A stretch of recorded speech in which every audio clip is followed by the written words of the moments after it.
Next Tuesday marks 10 years since Flight 3407 crashed into a Clarence Center home, killing all 49 people on board and one man who was living in the house.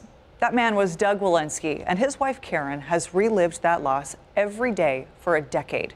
Tonight, 7 Eyewitness News reporter Jeff Rusak sits down with Karen as she continues to keep her husband's legacy alive. Do you remember your worst day? Karen Walensky does. She wrote a book about it. She speaks to groups about it.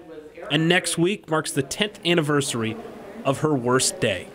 It's just been on my mind since the summertime, so it's a little rougher this time around. 10 years ago, she was in her home with her husband, Doug, and one of her daughters, when Flight 3407 fell from the sky and onto her house in Clarence.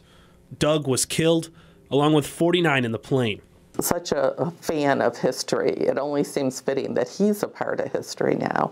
There to write down this part of Western New York history is Karen.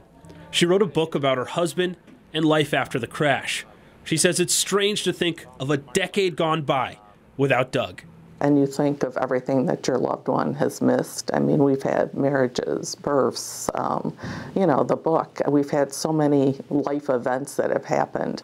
While Doug is gone, Karen and her family always think about him. She still feels that her dad's with her, and when she's doing something, she'll think, oh, I wonder what Dad would say about that. Karen's week is busy.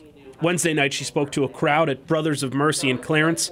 Next week, she'll meet with the families who share the same worst day.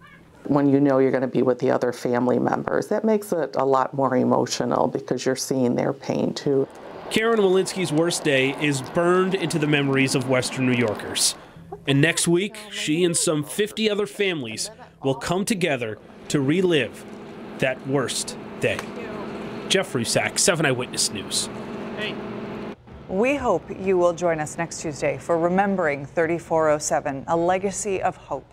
The special broadcast will remember the lives lost in that tragic crash and track a decade of progress in advocating for tougher flight safety regulations. Again, that's next Tuesday, February 12th at 5:30 p.m.